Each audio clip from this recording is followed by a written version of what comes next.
My last video discussed Islamism within the UK, its various manifestations and how it has managed to integrate itself as a part of British civil society. Although proportionally only a small section of British Muslims would constitute Islamists, they do form a very vocal and visible part of Muslim Britain that often come to represent the community as a whole. Let's take the Muslim Council of Britain as an example. They are an Islamist Jamaat-e-Islami inspired organisation, whose spokespeople often find themselves onto talk shows and news segments as representative voices of Muslims in Britain. However, when surveyed, less than 2% of British Muslims felt represented by the organisation.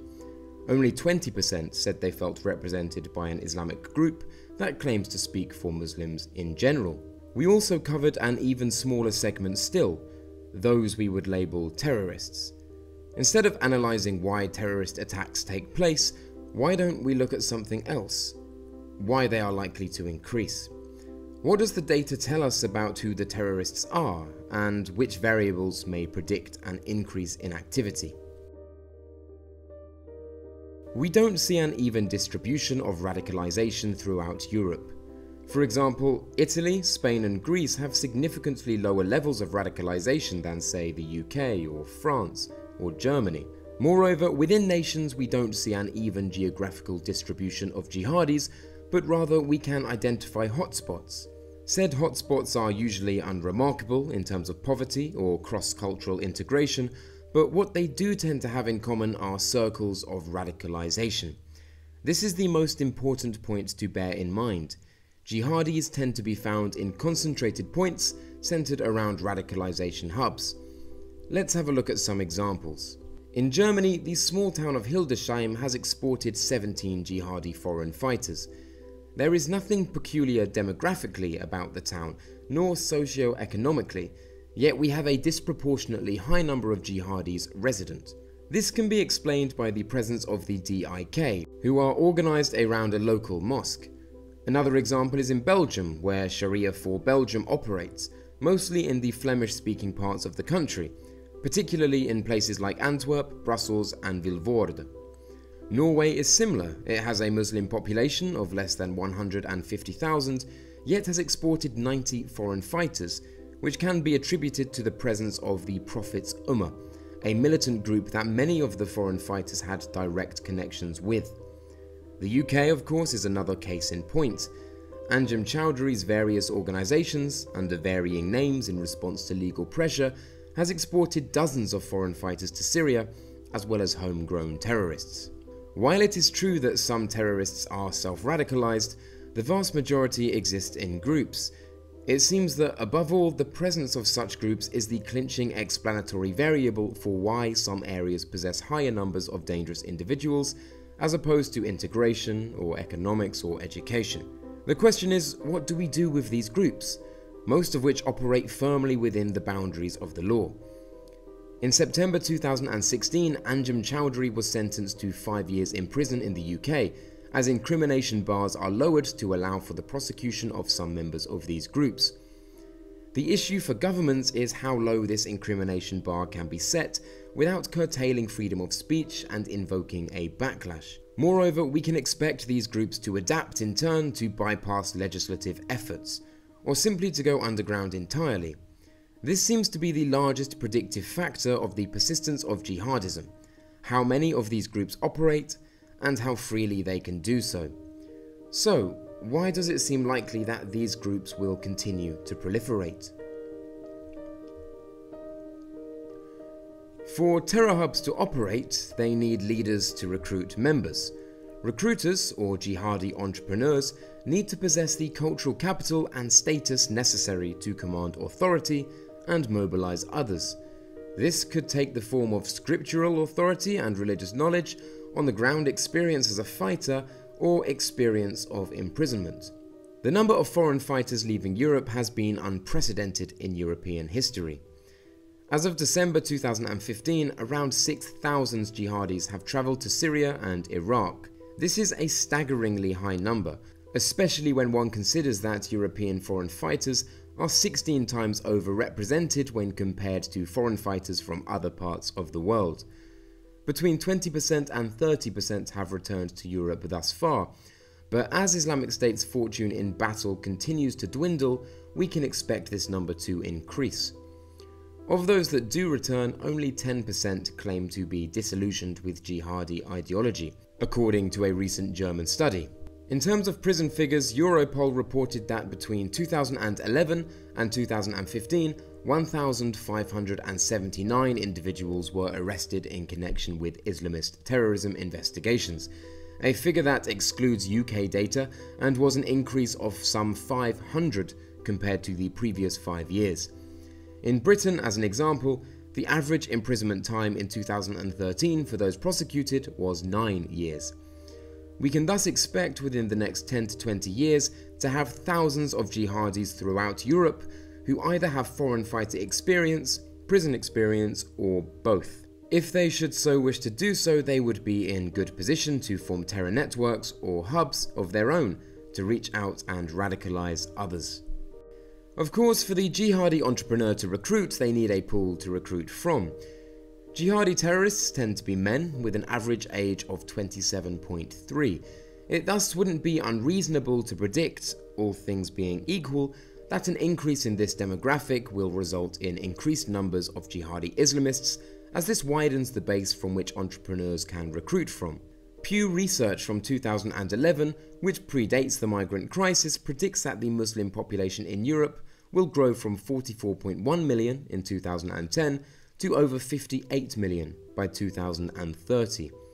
The countries most affected are predicted to be Russia, France, the UK, and Germany. Another factor is criminal history. Throughout Europe, America, and Canada since 2013, 57% of attackers had a criminal background, and 34% had served time in prison, the majority of which were not related to terror, but drug and violent crime. We can thus tentatively cite this as a factor possibly leading to radicalization, perhaps all the more so knowing that jihadi entrepreneurs often find their way into prison where they are able to radicalize inmates. In the UK in 2012, 10,000 of Britain's 80,000 strong prison population were Muslims. Knowing that criminality may increase the propensity towards extremism, this overrepresentation is cause for concern. On this note also, we should acknowledge the vast overrepresentation of converts in terror attacks and foreign fighters. 17% of attackers since 2013 have been converts, and 73% of said converts had a criminal background. To summarize, we can expect an increase in jihadi entrepreneurs as more foreign fighters return to Europe, and those serving time for terror-related offences are released from prison. These recruiters will have a larger recruitment pool to draw from as the Muslim population increases, and potential contributing factors such as criminality continue to be overrepresented amongst Muslims and converts. Theresa May sparked a fuss when she spoke of internet regulation.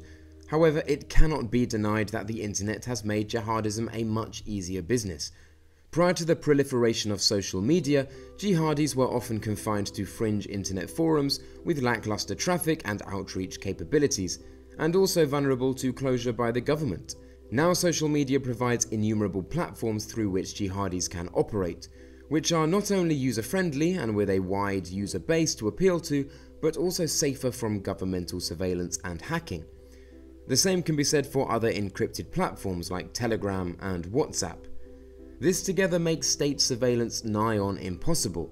In the past, a point of concern may have been an internet forum and mobile phones. Now we have Twitter, Facebook, WhatsApp, Telegram, internet forums, ISIS-specific apps. This proliferation of often encrypted internet services makes state surveillance expensive, cumbersome, and complicated. It's not the purpose of this video to discuss Western complicity in the formation of radical Islamism. If you're interested in that, see my video A History of Islamism, which discusses the West's direct support for jihadism, both monetarily and also ideologically. Instead, it's important to understand how the West's behaviour abroad can serve to strengthen jihadi narratives by increasing the prevalence of what scholars call the depluralization process. This is when extremist narratives coupled with military interventions make it difficult for civilians to see any alternative but violent struggle. Indeed, to compound this, in some cases violent struggle has worked, as in the 1980s when French troops withdrew from Lebanon following an attack on their barracks. The point is, military intervention on the ground tends to precipitate a sharp increase in terror attacks, notably suicide bombing. Just looking at suicide attack statistics of Afghanistan and Iraq demonstrates this clearly. Since Western involvement in the region, terrorism has increased markedly. High civilian death tolls again increase the available pool of aggrieved civilians recruiters can draw from.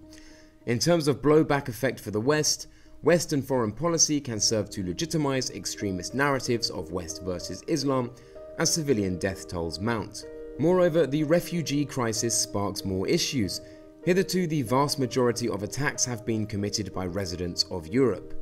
However, we do know that ISIS have been recruiting from refugees, offering to pay for travel expenses and cooperating with people smugglers to enable passage into Europe.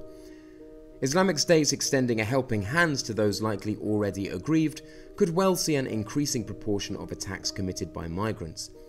But this is yet to be borne out in successful terror attacks and so far is conjecture.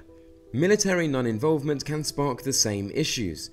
Conflict-ridden areas, extremist strongholds and failed states provide crucial training grounds through which jihadis can gain experience. Such areas have included Sudan, Bosnia, Yemen, Afghanistan, Somalia, Iraq, Syria, Libya, etc. In times of conflict, the power vacuum and dilapidation of state security services give jihadists free rein to train and develop military capabilities, and also invite foreign fighters who can eventually return to Europe to wreak havoc. The potential damage of these returnees is staggering. Terror attacks in the West, when combined, have an average death toll of 7. However, when counting only those committed by returnee foreign fighters, the average death toll raises to 35, suggesting a much greater operational capability. It should be noted, of the 6,000 that have travelled to Syria and Iraq, only 11 have returned and committed attacks in Europe. So, we have a damned if you do, damned if you don't situation. Involvement in conflicts results in inevitable civilian casualties, which increases sympathy for extremism on the ground. Non-involvement allows jihadis to fortify themselves and act unhindered. There is also one other factor that has results that reach further than one might think. Support for regimes in the form of weapon sales that then come to be used indiscriminately against civilians is obviously problematic. This has often resulted in ludicrous policies. For example, the UK selling billions of pounds worth of arms to Saudi Arabia, while at the same time giving millions of pounds in aid to Yemen, who need it as a direct result of Saudi strikes using the very arms the UK is selling to them. This destabilizing effect does directly lead to terrorism, for the reasons mentioned above. Moreover, it alters the West's ability to counter terror narratives and exporters of extremism, as often these very states the West sells arms to are thoroughly implicated in terror themselves. An inquiry into foreign funders of jihadi groups commissioned by David Cameron in 2015 will likely never be published due to the so-called sensitivity of its contents. The report is said to implicate Saudi Arabia, which is likely too awkward, embarrassing, and irreconcilable for UK politicians to confront. Indeed, Theresa May herself argued that the arms trade with Saudi Arabia keeps people on the streets of Britain safe. With buried reports of exporting terror and international humanitarian law violations, this seems a bit of a stretch. However, weapons sales and financial support for groups and regimes overseas has had a tangible effect in Britain too. For a few years, Allied forces had an incredibly bizarre policy of providing aid to jihadi groups in Syria, tackling Assad in the form of medical care and weapons. Western ally Saudi Arabia even released up to 1,200 death row inmates on the condition that they waged jihad in Syria. However, were these same groups receiving Western aid to cross the border into Iraq, they were to be deemed a terrorist organization. Now we have foreign fighters returning from battlegrounds in Syria and Iraq that were members of organizations bolstered by the West but are now considered supporters of terrorism. Attempts have been made to prosecute returning fighters, but to no avail. Why? In 2015, the Swedish national Berlin Gildo was arrested and tried in the UK for involvement in Syria with the al-qaeda affiliated Jabhat al-Nusra. He was said to have received weapons training in a terrorist camp and privy to information that would be useful to terrorists. The case was ultimately dropped, as it was revealed the UK government had aided the very group Gildo was being prosecuted for supporting. His solicitor stated, "Given that there is a reasonable basis for believing that the British were themselves involved in the supply of arms, if that's so, it would be an utter hypocrisy to prosecute someone who has been involved in the armed resistance." In short, not only has the West's foreign policy created terrorists and supported terrorists, but also severely curtailed their ability to prosecute returning foreign fighters. My video How Britain Embraced Islamism discussed how Islamist groups in the UK, with the expressed goal of forming a caliphate, became endemic in Britain. The thing that separates these groups from jihadism is strategy. Where Islamists see civil action and activism as the road to their aims, jihadists see violent struggle as the only possible means. In and of themselves, throughout the West in general, these groups have little political significance. Outright political parties positing to represent these groups haven't achieved success beyond the local level. That said, these voting blocs have been instrumental in certain constituencies in the UK. Let's use Mayor of London Sadiq Khan as an example of how Islamist groups can be pandered to politically secure votes. Now, I want to be very frank here. I do not believe Sadiq Khan is an Islamist or even holds Islamist sympathies. His record on issues like gay marriage strongly suggests against such political persuasions. That said, politics in democracies is very often a numbers game, and if people hold significant sway over certain blocs, it's probably best to befriend them, regardless of what their views may be. His campaign for re-election in Tooting in 2010 saw Khan align himself strongly with the Tooting Islamic Centre, which were accused of engaging in an anti-Ahmadiyya hate campaign, as the Liberal Democrat candidate Nasser Butt was an Ahmadiyya Muslim. Indeed, the atmosphere at the Islamic Centre at one point during campaigning got so volatile that mixed-race Conservative candidate Mark Clark had to be locked in a room for his own safety, as violent Sunni Muslims confused him for Nasser Butt. But this was a contingent Khan was openly appealing to, that Khan could not afford to disavow. The worrying thing here isn't that Khan may be a secret Islamist, but instead that Khan saw it necessary to appeal to this demographic, suggesting that it is significant enough to vastly impact democratic elections. This isn't some fringe sect, but instead a constituent part of the demographics of some communities that must necessarily be mobilized in order to win elections. The case of Lutfur Rahman in Tower Hamlets illustrates this most strongly. Under Labour, he became leader of Tower Hamlets Borough Council between 2008 and 2010, under strong allegations of entryism spearheaded by the Islamic Forum of Europe and East London Mosque, both having strong ties to Islamism, the works of Maududi, and Pakistani organisation Jamaat-e-Islami. He was re-elected as an independent in 2010, and then again in 2014, largely on the back of soliciting votes from the organised Bengali religious community, thoroughly centralised around the aforementioned organisations. He was formally removed from office in April of 2015. One of the charges against Rahman was the misdeed of unlawful religious influence, a charge not brought against anyone in the UK since the 19th century. There was also claims of widespread intimidation at polling stations. Again, the point here is not that there are politicians with Islamist intent. The problem is much more severe than there being a lone maverick seeking to mobilise segments of Islamic communities. The problem is that there is a political incentive to mobilise Islamist groups, suggesting that not only are these groups numerically strong, but also wielders of significant influence. Who the politician is isn't so important. They may be George Galloway in Bethnal Green and Bow in 2005, or Sadiq Khan cozying up to unsavoury characters to shore up religious credentials, or Lutfur Rahman directly using Islamist votes to retain power in Tower Hamlets. Where there are votes to be gained, we can rest assured that politicians will seek to exploit them. The result is an unwillingness from politicians to counter Islamist narratives, as to do so alienates significant portions of some electorates. Indeed, often the reverse becomes necessary. This is exactly what Sadiq Khan was doing when he wrote a preface for the jihadi prisoner outreach organisation CAGE in their report on the case of Baba Ahmed, defending him against extradition. Again, the question is not whether extradition was justified, or what Khan actually said in the preface. Indeed, some of the political arguments against Ahmed's extradition had some merit.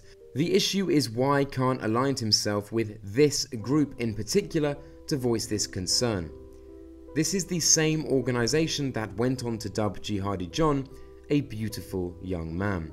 To wit, the more politicians become entwined with Islamist groups in the UK, the harder it becomes to disentangle them to openly and forthrightly confront the political narratives constitutive of extremism. And remember, the only thing that separates the violent jihadi from the political Islamist is strategy. It is important, however, to put things into perspective. Of course, the chance of being caught in a terrorist attack is still minuscule in the UK, and comparatively speaking, even its largest cities are among the safest in the world. However, that isn't to say that there is no threat at all, nor is it to say that the said threat is not increasing.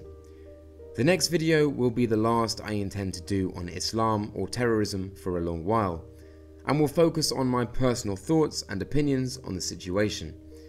But that's for another time. Thanks a lot for watching this video. If you liked the video, don't forget to click like and do subscribe if you haven't already. If you didn't, click dislike and leave a comment, tell me where I went wrong. Huge thank you as always to my patrons. It's because of you guys that I keep making these videos. If you like my content, then please do consider becoming a patron yourself. As always guys, thanks for watching, and until next time.